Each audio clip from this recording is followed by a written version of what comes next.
you won't know if we deserve that till after the show. I appreciate the optimism. So we're happy you're here. We are doing Pretendesee Williams, which is an improvised play in the style of Tennessee Williams. And we're very excited to present it for you today. There's a couple things to know before we get started. In a moment, we will be drawing our characters out of this hat, and they are the famous characters of Tennessee Williams plays. If, for instance, I draw a lady character, I will be playing a male version of that lady character, and it works both ways, which is an exciting part of it. I've already been Blanche, and that was lovely. Maybe for me. I was just living out some things. But that's a great part of it. Also, we may not be playing our own ages. Some of us might be playing older or younger than we actually are, which is another fun part of this as well.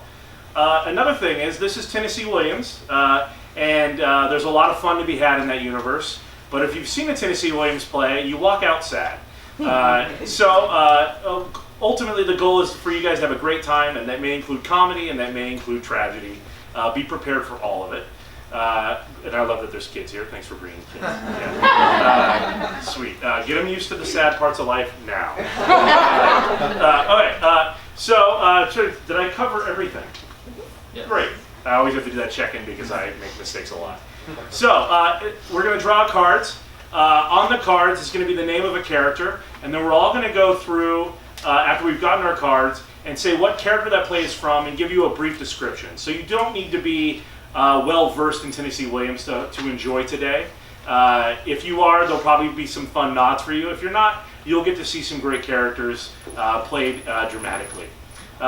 Great, so let's draw a card. We'll start there with Dennis. If you don't mind mixing them up and pulling whatever card you want, you hold Dennis's fate in your hands. The long one. Blanche Dubois. Sweet, thank you so much. If you wouldn't mind putting you to work. You're now equity. Big Daddy. Yeah. Sweet. You can mix them up or not. Great. Tom Wingfield. There you go. Yay. Good old Tom who abandoned his family. Yeah, let's give him a hand. Stanley Kowalski. Did you draw one? Okay, sweet. Thank you. Lovely. Maggie. Yeah. All right, great. I'll go right over here. Yay. Maggie, not quite. It's like the applause in the Oscars when people are dead. And, yeah. And tonight I will be playing Stella. Great. So let's go through and announce our characters and describe them for the audience. Okay. I will be a version of Blanche Dubois, and just for those of you who may not have heard of her, she's from A Streetcar Named Desire. She's very concerned about her future, and she is fragile and aging. I will be a version of Big Daddy Paulette from Cat on a Hot Tin Roof. I am a controlling, a womanizer, and a bully. Oh, Leo. Okay. I will be playing Tom from The Glass Menagerie. Creative, longing, and conflicted between something he loves and his dreams. I'm Stanley Kowalski, and I'm from A Streetcar Named Desire. And I'm a brute, passionate, and defensive. And I'm Maggie Pollitt from Cat on a Hot Tin Roof. I'm concerned about money, love, and appearance. And I will be Stella tonight. And I'm passionate, selfish, and lives for the now. Great. All right, so as some of you came in today, you were asked for a play title that sounded like a Tennessee Williams play. I have looked over this list, and there's one that stands out to me. Not that they all weren't great, because they all were. But they are learning this at the same time you are, the one I'm picking, and I'm going with The Devil in the Moon. Oh, yeah, The Devil in the Moon is the night. Who presented that this evening? Yay, awesome! Thank you. Great, she has a lot of thoughts about the moon. Yeah. All right, awesome. So we're going to go off stage now, and then for the rest of the evening until the act, actually, for a while, we're going to pretend like this is a real play, and we'd like you to do so as well. All right, great. Thank you so much. Thank you.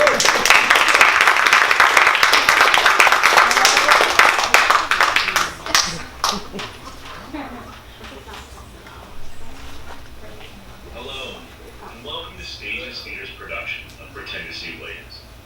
In an improvised play in the style of Tennessee Williams. The actors have just gotten their characters and the title of tonight's play. Tonight's performance is completely improvised. The performers have no script, no plot details, and not so much as a single word of dialogue has been planned. We would love to prove it to you by asking you to attend one of our future performances. Please take a moment to look at your fellow theatergoer, for you are all in for a rare treat.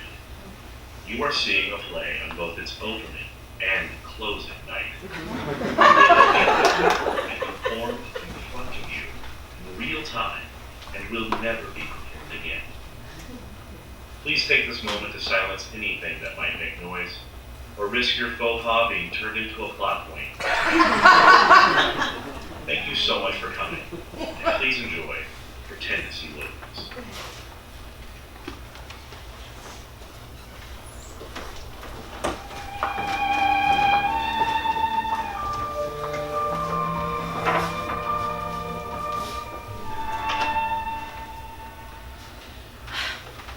Charles, Yeah. I just don't understand why we don't go out anymore. Everything's always pot roast, pot roast, pot roast. I know. I'm just afraid to go out dancing again. Last time you danced with another fella. What was I supposed to do? The poor thing looks so sad with those puppy dog eyes. Well, maybe I have to put on some puppy dog eyes just to get an ounce of attention around here. Well, you weren't complaining when he was buying me drinks. Oh, that was nice. I only wish that his courtesy had extended to your old man fella. That's a bit much for anybody. But really, it's been so long since we've been out. You're right. I guess maybe we'll go out tonight. Yeah, I'll take. Yeah. Oh, will we? I'm so tired. I'm so tired of pot roast and carrots, plain old celeries and onions. You know, that normally sounds good, but you make it sound like it isn't good. You know, I wasn't raised like this. I mean, I had a cook and a cleaner and just someone to take care of my hair growing up, and I just feel so domestic, Charles. Oh, you just make me feel like a failure. Come on, Robin. Come on. Okay, fine. Let's go to the Blue Note, and we'll listen to some music. But don't let me drink, because you know how I get when I drink. I do know how you get when you drink. Well, don't have to get so dramatic about it. And just those palpitations that you were having. I mean, I was just a little nervous, so I thought, well, if another gentleman should be available to keep up with me.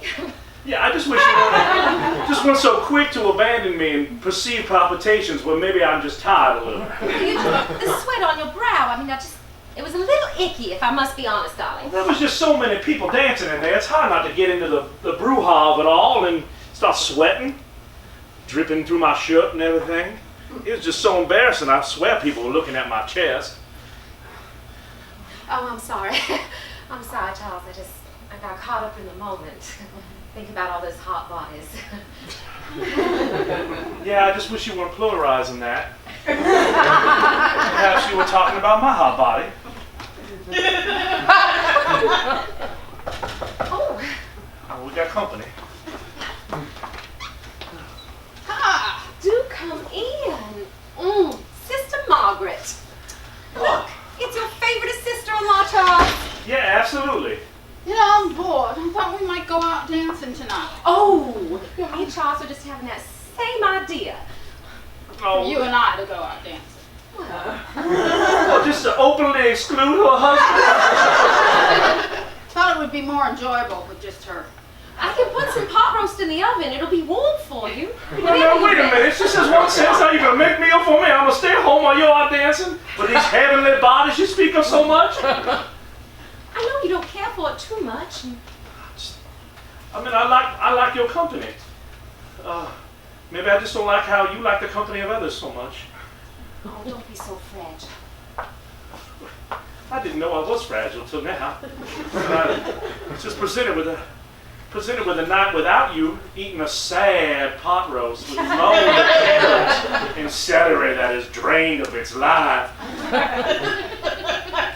have to put up with this all the time? Sniveling around? Can't you do this when I'm not around? Sister dear, he had such kind words for me the other night. You know, he said, I like the way you thought of it. It's like, when you were telling me that I know that you're upset that we don't have as much to talk about. I remember when we first met. Remember? I'd go shimmying up the lattice and I'd crawl in our bedroom window because I'd been out all night with Charles. And we would just talk in the light of the moon. Honey, that was like a long time ago. This is now. He said. It was an enchanted moment that you just stepped all over. Well, he said, I know that we don't seem to talk as much as we used to, but that's because we're doing things together. And so maybe if I do something different, we'll have more talk to talk about, more chatting. Well, you know I'm not one to stand in your way, so if you don't want to go out dancing with me or going to the Blue Note, Oh, then I know. Charles. No, I have no more. I have no more. Yes. He is a drama queen. Absolutely. Oh, I had no idea. So we're gonna go. Well, yes, he'll get over it. Mama, I just got the most exciting news. Yes, Mom. The Blue Note wants me to sing tonight. Really? Why, we were going to go down ourselves to the Blue Note. Oh, wonderful! My mama will be there to support me then. Yes, I'll be there to support you. That's a good, yes. You know how much I love you, Mom. Acknowledge it. Congratulations. You're my favorite aunt. Well, I'm going to go get ready for my daughter's performance tonight. I do want to look so nice for you. And we'll be having that fun. So what time you have to be there? 7:30. Yeah, 7:30. Okay. We'll be there applauding real loud. I'm so excited. I've wanted to do this since high school. Did you tell your daddy? No, you know Daddy. I know daddy.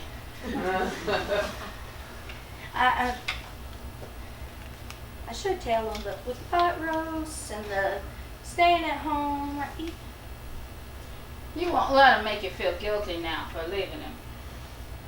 no. I've wanted to do this for so long. I'm just so excited, and I'm glad that you and Mom are going to be there. And eventually, I'll tell Daddy.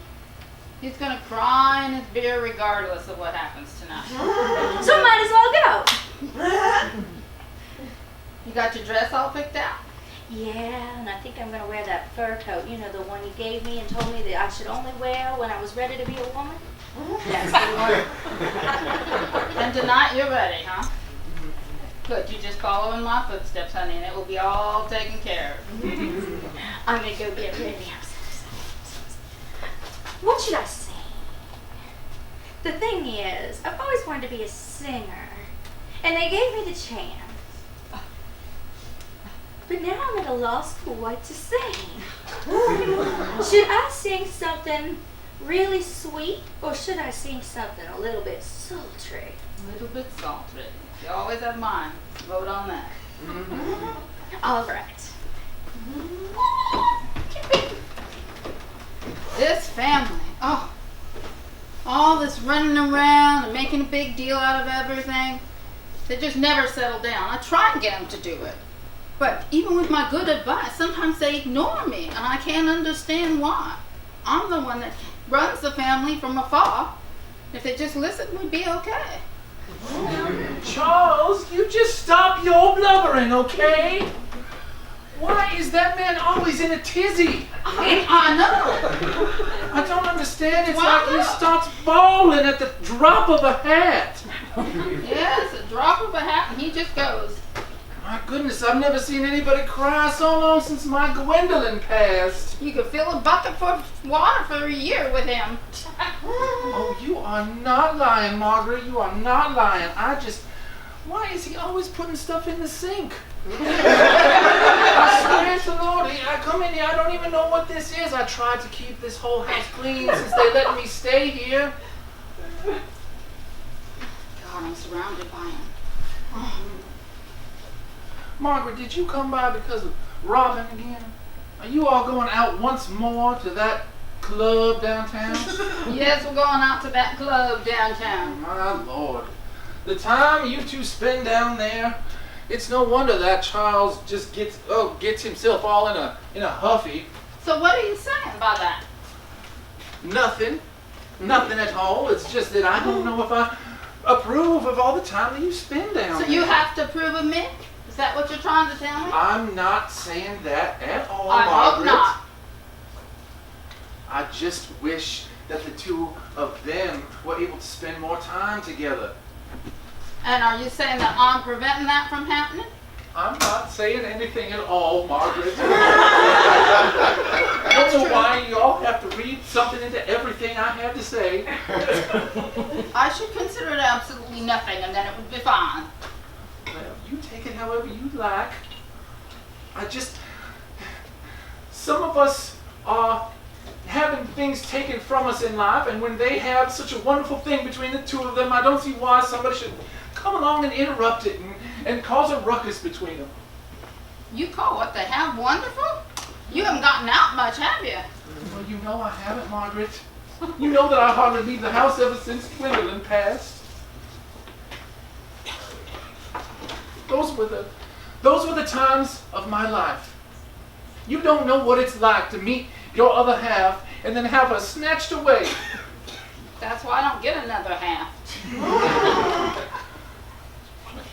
Maybe if you tried a little bit harder, you would find someone who would make you happy. Me make me happy.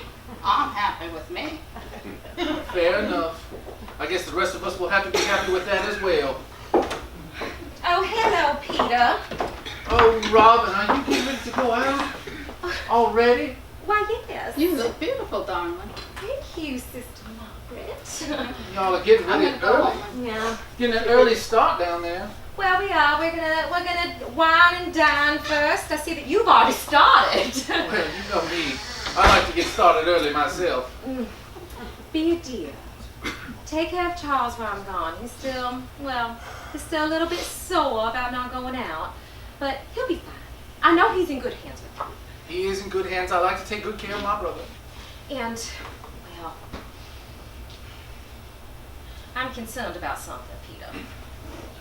Oh, what? Well, my daughter, she's going to be singing at the Blue Note tonight, and I don't want anybody thinking I'm old.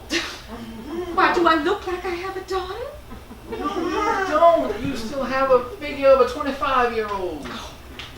Well, don't go exaggerating. I am not one to exaggerate. We all know that much. But Peter, I do so appreciate everything that you've done around here. I know it's been so hard on you. Well, I know. I appreciate that you are letting me stay here.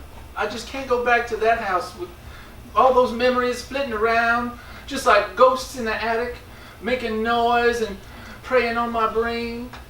Every time I walk into another room, I think I see Gwendolyn there. Oh. And every time the water rushes through the pipes, I think I hear her sweet, sweet voice. My. It is a wonder. One person's heartbreak could be another person's dream or desire. I won't dwell on that too much, though. Anyway, Margaret's gone and got the car started. I can hear it, but mind you, make sure that my daughter does not look like a hussy. I will do my best. Everybody's got the fever. That is something you all know. Oh, hello. Those are some wonderful notes you're carrying around in you. Thank you. I get to go sing tonight at the Blue Note. That is what I just heard. Are you going to behave yourself? For the most part. I don't see why not. Well, I have made a promise to your mother that I will take care of you and make sure that you are not going out of your way and disrespecting yourself. I see that you are dressed appropriately, and I hope it goes well. Well, thank you very much. I'll best be on my way. You wouldn't want to come, would you? Oh, no, I can't step foot in there after the incident. I will tell you this, when a man sits at that bar and cries over his beer for 3 hours, the proprietor says he cannot come back. maybe if you were a special guest of mine, you might be able to come. You know I could use the support.